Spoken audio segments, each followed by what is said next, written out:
یہ جو بشرا بیوی کی جو رہائی ہوئی ہے اس کے بعد سے جو ہے وہ ایک دم ہر طرف یہ بات ہو رہی ہے کہ جناب یہ تو کوئی تھوڑا سا ڈھیل ہو گئی یا ڈیل ہو گئی یا کو برف پگھل رہی ہے یا کچھ اشارے دیے جا رہے ہیں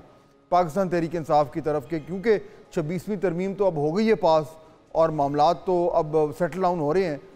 فاضل صاحب، آپ نے ساری باتیں جو کہی وہ درست ہیں۔ پاکستان میں بھٹو کو پھانسی ہوئی تو کہتے تھے کہ جعلی پھانسی ہے، ضیاء الحق کا طیارہ گر گیا کہ نہیں وہ موجود ہیں، اسامہ بن لادن پہ آج تک بنا ہوا ہے۔ تو بنی گالا جب بیگم بشرا پہنچی ہیں اور پہلی خبر آئی کہ وہ لاہور جائیں گی اور دوسری خبر آئی کہ وہ پشاور جائیں گی، تو پشاور جانے سے یہ تقویت ہو گئی کہ علی امین جو پہلی دفعہ 8 گھنٹے گم ہوئے تھے اور دوسری دفعہ 30 گھنٹے گم ہوئے تھے، جو 12 ضلعوں سے لے کے اور ایک رات کی 2 جگہ پہ انہوں نے گزارنے کی کہانیاں سنائی کہ ایک وہ اسلام آباد پولیس کے کسی ڈبے میں گم تھے اور ایک وہ کے پی ہاؤس کی چھت پہ گم تھے پتھروں کے اندر۔ تو انہی پتھروں سے نکل کے یہ رستہ آیا کہ بیگم بشرا جو ہے وہ پہنچ گئی ہیں وہاں پہ اس وقت سی ایم ہاؤس پشاور میں۔ تو یہ تو بات بڑی واضح ہو گئی ہے کہ راستہ دیا گیا، اس میں کوئی شک نہیں، اور ان کا رائٹ بھی تھا ضمانت، یہ نہیں ہے کہ رائٹ نہیں تھا، لیکن مائٹ کا فیصلہ یہ تھا کہ ان سب کو دکھایا جائے گا دن میں تارے کہ آپ جتنی مرضی ضمانتیں لے لیں، ہم نے آپ کو نہیں چھوڑنا۔ تو جب ہمارا دل ہوگا، جب ہم نے آئینی ترمیم کر لی، ہم نے آپ کو بتا دیا کہ ہم کیسے لے کے چل سکتے ہیں، ہم نے ویسے آپ سے کام کرا دیا، بنوا دیا۔ آپ 22 اگست کو آپ نے بالکل بیہیو کیا تھا جب آپ نے پہلا دھرنا کال آف کیا، پھر آپ نے 15 والا گیم ڈالی ایس سی او کے اوپر اور سی ایم غائب ہو گئے تھے اس میں۔ تو نتیجے میں آپ کو پروٹوکول کے ساتھ جیل سے بھی نکال کے آپ کی گاڑیاں لے جا کے جو فیصل وابڈا نے کیا، اور اس طرح کے لوگ کل سے اس پہ مامور ہے جو بتا رہے ہیں کہ یہ باقاعدہ ڈیل ہوئی ہے اور اسی لیے روبکار نہیں جمع ہوئی کہ جب تک تسلی نہیں ہو گئی تھی۔ تو ہم اسی دوران ہی چلیں گے، کیونکہ ایک طرف عمران خان کی ظاہر ہے کہ اب ضرورت نہیں رہی کہ وہ ملاقاتیں روکی جائیں، کہ جو ایک پریشر بنتا ہے پبلک میں کہ ان سے باتوں کا، لیکن ایک بات ہے کہ وہ ہمیں پتہ تب چلے گا کہ کیا عمران خان کے بیانات وہ رپورٹر جو جیل میں جاتے ہیں براہ راست رپورٹ کر رہے ہوں گے کہ نہیں کر رہے ہوں گے، یا صرف وکلا کے ذریعہ آئے گا۔ ڈیل اور ڈھیل کا آپ کو پتہ چل جائے گا۔ تو یہ جو عادل صاحب جو ڈیل اور ڈھیل کی بات عامر صاحب کر رہے ہیں اس میں ہمیں نظر آ گیا، اگر یہ واقعی میں ایسا ہے کہ جس طریقے سے بشرا بی بی کی جو بیل ہوئی ہے ان کو رہا کر دیا گیا ہے، اور میرے خیال میں یہ بھی تمام تر جو کامنٹیٹرز ہیں وہ شاید اس پہ متفق ہوں گے کہ جو عمران خان صاحب ہیں ان کی بیل کا تو کہیں سے دور دور تک امکان نہیں ہے۔ تو یہ جو اگر یہ سافٹننگ ہو رہی ہے یا کسی بھی طریقے سے تھوڑی سی دوسری سائٹ سے سرکار کی سائٹ سے اگر لچک دکھائی جا رہی ہے، دیکھیں حکومت نے جو ٹارگٹ اچیو کرنا تھا وہ تو ہو گیا ہے، اور ڈیل تو اس کو نہیں کہہ سکتے، ڈھیل ضرور کہہ سکتے ہیں۔ جو عمران خان کو جس طرح سے قید تنہائی میں رکھا ہوا گیا تھا، ان کو کسی سے ملنے کی اجازت نہیں تھی، وکلا سے ملنے کی اجازت نہیں تھی، آج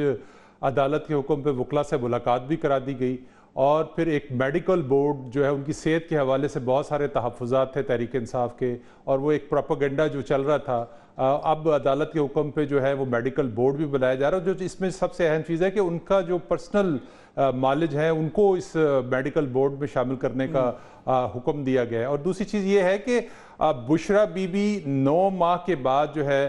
وہ جیل سے رہا ہوئی ہے۔ اس کی ٹائمنگ بیسیکلی بہت امپورٹنٹ ہے کہ 26ویں آئینی ترمیم منظور ہوئی اور اس کے فوراً بعد ہم نے دیکھا کہ عدالتوں کی طرف سے عدالت میں آج کیس سنا گیا اور بشرا بی بی کو ریلیف مل گیا۔ یہ 15واں ریلیف ہے جو اس بشرا بی بی کو ملا ہے۔ سچویشن آن دا گراؤنڈ ہے جو اس وقت سیاسی ایک حقیقت ہے، اس میں تو کوئی تبدیلی نظر نہیں آ رہی، تو پھر اس ڈھیل سے کیا پی ٹی آئی کو کیا فائدہ ہوگا؟ پھر دیکھیں، پی ٹی آئی کو کوئی فائدہ ہو نہ ہو، ایک وہ جو خام خواہ کی تنقید تھی عمران خان کی، جو ہمشیرہ کو پکڑا گیا، دونوں بہنوں کو، بڑی زیادتی تھی، کوئی ضرورت نہیں تھی پکڑنے کی، لیکن وہ 26ویں ترمیم تھی، میسج دینا تھا، دے دیا، وہ بھی ظاہر ضمانت ہو جانی ہے۔ کوئی ایسا کیس نہیں ہے کہ جو اس سے بڑے بڑے خطرناک کیس اڑا کے رکھ دیا عدالتوں نے، یہ تو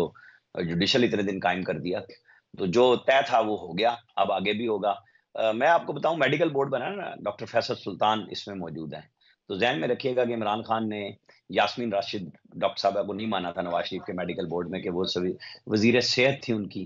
تو انہوں نے ڈاکٹر فیصل سلطان کو ڈلوایا تھا۔ تو یار لوگ پھر باتیں کر رہے ہیں کہ پھر انہی کی میڈیکل بورڈ پہ اگر کوئی اڑن کھٹولا آنا ہے، اگر کوئی اطلاع آتی ہے، لیکن اطلاع یہی ہے کہ ابھی تو جیل میں ہی رہنا ہے، کوئی ایسی گفتگو نہیں ہو رہی، بالکل کسی قسم کا تاثر جن کوارٹرز کی طرف سے میں نے چیک کیا، بالکل ہے کلیئر کہ جی کوئی جیل سے رعایت نہیں ہے ان کے لیے، بالکل بے فکر رہیں. یہ تھی، یہ دے دی، اور یہ ان کی فیملی کے اندر باقاعدہ ایک لڑائی شروع ہو جائے گی جب بہنیں باہر آئیں گی، جو پہلے بھی تھی، جو جیل کے اندر بھی لوگوں نے، ہمارے رپورٹرز نے اور دیکھی ہے. بالکل، ایک جہاں پہ ساری خواتین بیٹھتی تھی وہ آپس میں باتیں نہیں کرتی تھی، یہ اور ابھی یہی شروع ہوگا ایکچولی کیونکہ ان کو سی ہاں ایم ہاؤس لے جایا گیا ہے. ہاں ایکچولی میں یہیں سے میں عادل صاحب کی طرف سوال لے کے جانا چاہ رہا تھا کہ اب بشرا بی بی باہر آ گئی ہیں، ان کا ایک رول جو ان کی جماعت میں ہے وہ کسی سے ڈھکا چھپا نہیں ہے،